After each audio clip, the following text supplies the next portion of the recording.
play a perfect game of cribbage, we start as the dealer, where we're dealt 2 3s, 2 4s, and 2 5s, and our opponent 2 3s, 2 4s, a 5, and a jack. We discard our 5s to our crib, and our opponent blunders and discards their 5 and jack. Then the deck is cut, and the last 5 is turned over. This 5 must match the suit of the jack sitting in the crib. The play starts with our opponent playing 3, 3, scoring 2 points for the pair, 3, 3, and 12 points for the 4 of a kind, 4, 4, scoring 2 more for the pair, 4, 4, and another 12 for the second 4 of a kind, as well as 1 extra point for go, for a total of 29 points. Our opponent counts their hand, and afterwards we count ours. 15-2, 15-4, 4 separate runs of 3 for 12, and 2 pairs for 4, totaling 20 points, for our current score of 49.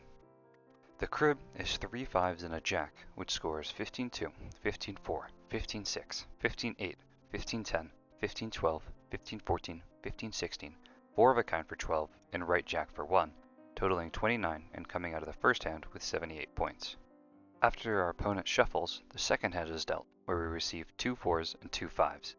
The other 2 cards are going to the opponent's crib, so we don't care what they are. The opponent receives 2 4s, a 5, and a last card that won't affect the game. The card that is cut is a 6. We start the play with a 5-5-5, which scores us 6 points for the 3 of a kind and 15 for 2. The play continues 4-4, earning 2 for the pair, 4-4, and a 4 of a kind for 12, and 31 for 2, totaling 24 points, bringing our score up to 102. The opponent plays the last card, and we move to the count. Our hand scores 15-2, 15-4, 15-6, 15-8, 4 runs of 3 for 12, and 2 pairs for 4, earning us 24 points, and pushing our score to 126, over 121, winning the game in 2 hands. But that's not very realistic. We would need to deal out 21 cards in the right order with a reshuffle in the middle. This means that these specific hands occur once every 3 septillion 768 sextillion 437 quintillion 392 quadrillion 896 trillion 184 billion 647 million games. So while this is technically the perfect possible game of cribbage, we will never be able to experience that. So instead, what is the perfect way to play any unique hand of cribbage? To figure that out, we're going to need to create an environment to play a lot of games of cribbage. A game begins with the dealer dealing 6 cards to themselves and their opponent. The crib belongs to the dealer, which will alternate each round. Each player selects 4 cards to retain and 2 cards to place into the crib. The crib can be temporarily forgotten as the players move towards the play. The non-dealer cuts the deck and allows the dealer to flip over whatever card is immediately underneath. This card is called the starter. If the starter is a jack, the dealer scores 2 points. Next begins the play. The non-dealer lays a card out and announces the value of the card. Then, the dealer lays out a card and announces the sum of the cards played so far. This continues until the count reaches 31. The count cannot exceed 31, and if there are no playable cards, the player whose turn it is announces go. Announcing go allows their opponent to continue placing cards until there are no more playable cards, or until they reach 31. Upon reaching 31, the player who played the last card gains 2 points. If 31 cannot be reached, then whoever played the last card gains 1 point. There are more ways to gain points, such as playing the card that causes the count to land on 15. There are also points for pairs, triplets, double pairs, and runs. Runs abide by the rule foreign card, where the order the run is created doesn't matter, so long as there are no cards in between. Next, there's the count. Each player takes back the cards they have played and begins counting. The non-dealer starts. The starter is added to each hand that is being counted.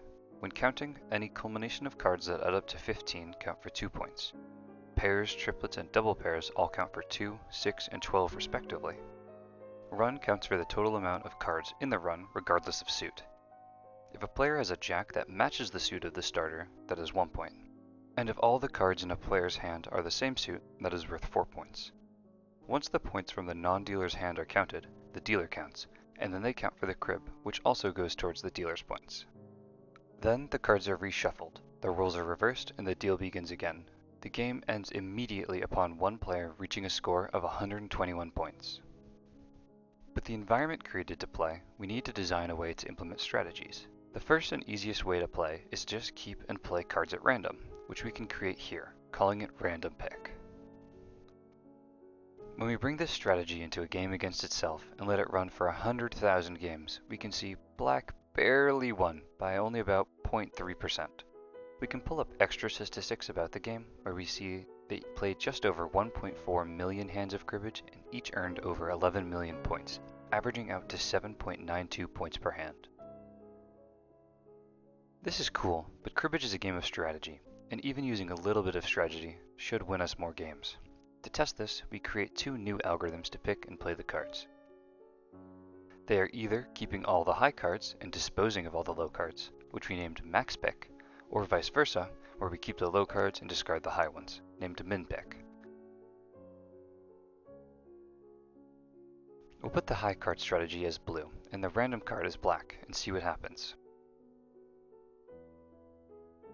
Keeping the high card was the better strategy with a 57.8% win rate and averaging 8.46 points per hand. We'll throw our new best strategy against the low card one and let them go again. This time the low card strategy won by a staggering 61.8% win rate and averaged 8.41 points per hand. There are plenty of other gimmicky algorithms we can try, and eventually we'll find one that performs better than any of the others, but that won't progress us toward the perfect strategy, which is our end goal. The way I play most casual games of cribbage is just seeing what cards give the most points in my hand. An example of this is with the hand 5, 5, 6, 7, 9 king, where there are multiple ways to gain points. The hand 5, 6, 9 king earns 4 points from the 15-2, 15-4. However, if we keep the 5, 5, 6 king, we earn 6 points from the 15-2, 15-4 in a pair for 6. And the best hand would actually be 5, 5, 6, 7, with 2 runs of 3 and a pair of 2, making 8 points. This strategy requires checking all the possible combinations of cards and seeing how many points they earn from 15s, runs, and pairs, then keeping whatever set is the best. This is the first one that we know there will be multiple versions of, so I named it Count Pick V1.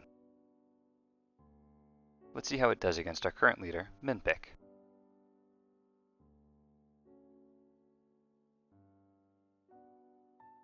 Turns out, using some strategy demolishes any gimmick with an 88.7% win rate and earns a whopping 10.75 points per hand. This is going to be a pillar of our strategy going forward. One thing that was a concern was ensuring the runtime of each step along the process. We don't want to have to wait an incredibly long time every time that we run the program, so my goal will be to maintain each game of cribbage played under 1 frame, or 1/60th of a second. This will be my hard bound to force the game to run quickly.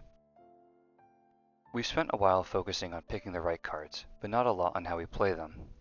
The strategy of playing the lowest cards in order was working well and has been our primary way of playing. While they haven't been discussed, we've been using the strategies random play, max play, and min play. So let's make our first actual playing strategy. We can follow a similar plan to how we made Count Pick V1 and create Count Play V1, where we see if any of the cards in our hand are worth any points if we play them. An example would be playing a 5 on a 10 or a 6 for a pair, and finding what is worth the most. If we don't find anything with value, we'll play our lowest card, integrating our previous winning strategy as a fallback. This is the first playing program, in which there are usually very few points earned, 1 to 3 in most hands. So this should make a small advantage, which over the 100,000 games should give our new program the lead.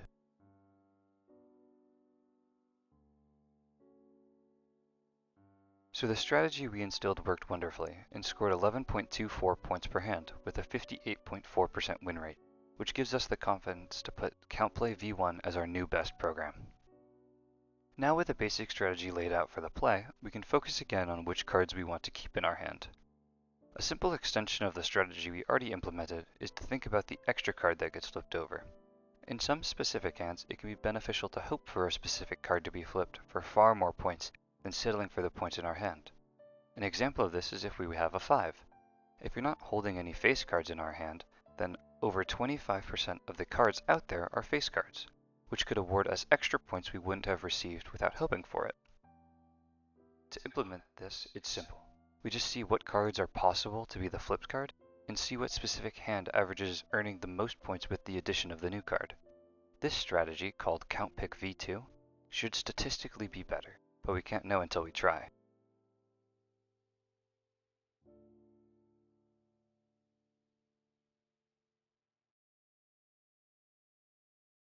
The addition of this extra calculation definitely increased our runtime, but is still within my one frame constraint. It also pushed us up to a 54% win rate and averaged 11.31 points per hand.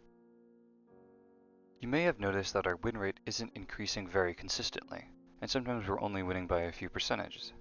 This should continue to decrease as we improve smaller and smaller parts of our strategy. Specifically, one where minute details are changed, which will only occur in a handful of games over the whole 100,000. The larger the increase in win rate, the larger the improvement to the strategy, so most changes will be quite small. An example of this is our newest change to the play portion. This small change is just as follows. If a card can be played such that it prevents the opponent from scoring a 15 or 31, then that is a card with more priority to be used. This is as simple as if the count is 16, play a 4 so that the count goes to 20 and there's no card the opponent can use to gain extra points. Even though it is a small change, it gets a name as well, Count Play V2.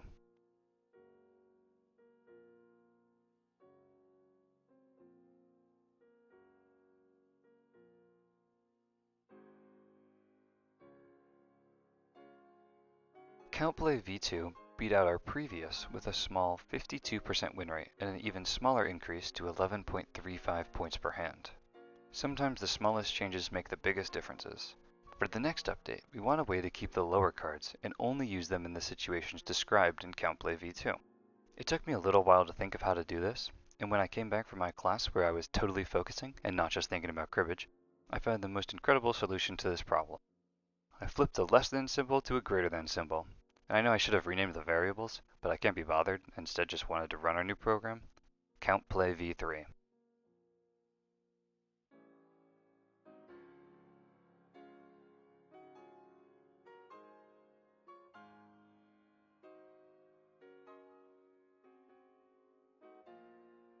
Count Play V3 won with an incredible 59.4% win rate and 11.46 points per hand. Our playing strategy has a really good system for preventing the opponent from scoring, as well as finding more opportunities for extra pegs. We want to give ourselves as many opportunities to get those extra points as possible. We'll create a new condition where we can see how close we are to the end of the board, and if we're within a few points, go for the win by keeping some lower cards and trying to get extra points during the play. We want to know how close we should be to the end, so first we'll write the algorithm with this more aggressive play-focused style. Then we just write a special condition to see how many points it will earn per hand from the play. After testing, it comes out to about 2 points per hand. This change works for now, and we'll set a condition so that if we're within 2 points of the end, we'll switch to the more aggressive strategy, named Count Pick V3.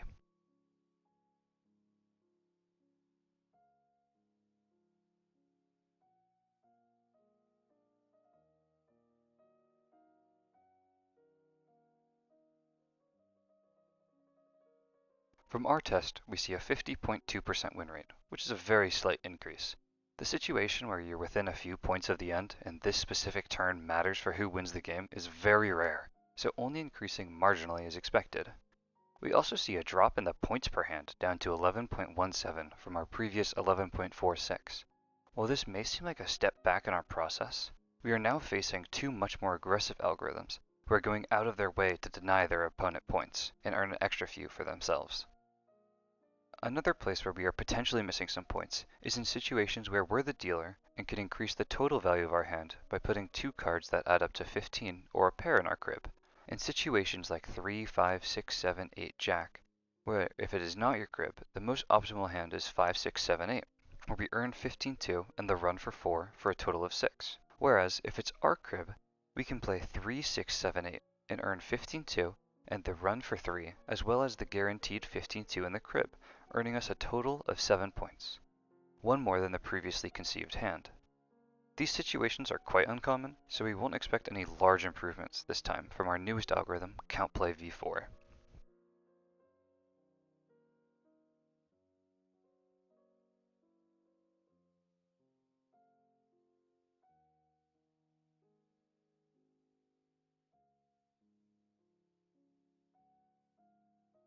From CountPlay v4, we see a 50.1% win rate and 11.18 points per hand.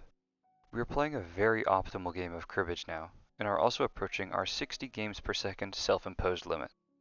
Our last step in improving our algorithm needs to be smart and efficient. We have a system set up for if it is our crib to gain extra points with hidden pairs and 15s, but we have no system for mitigating them from the opponent's crib. Of course, there's no way to accurately know what card the opponent is going to put in their crib. However, we can take a guess.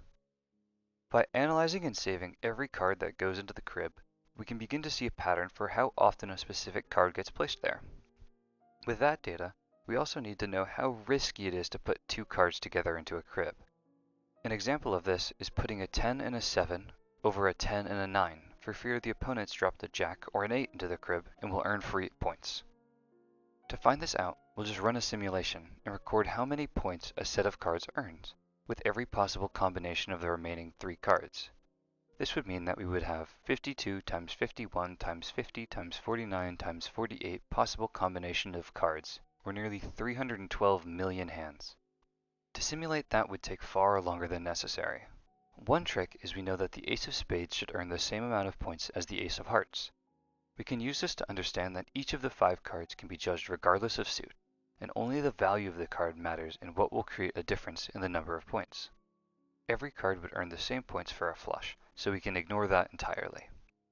We can use this to cut down our simulation to just over 370,000 hands, nearly 1/1000th the previous set.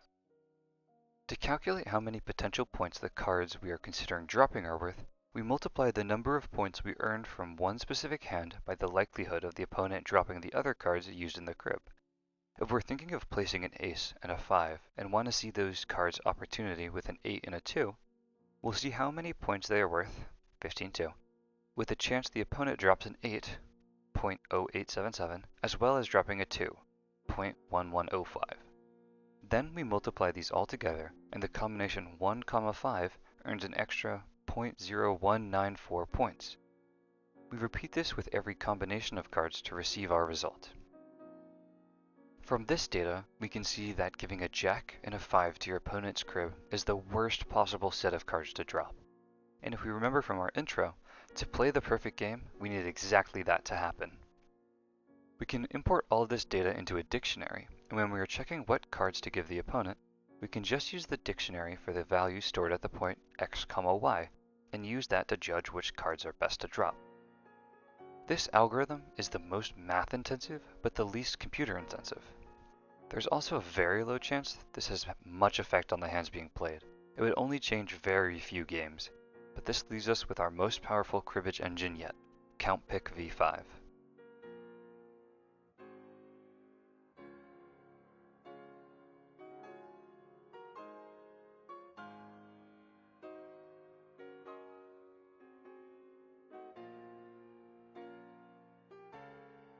As expected, the margins were very close, but after 100,000 games, CountPick v5 won 50.1% of its games, with 11.18 points per hand, crowning it as our victor.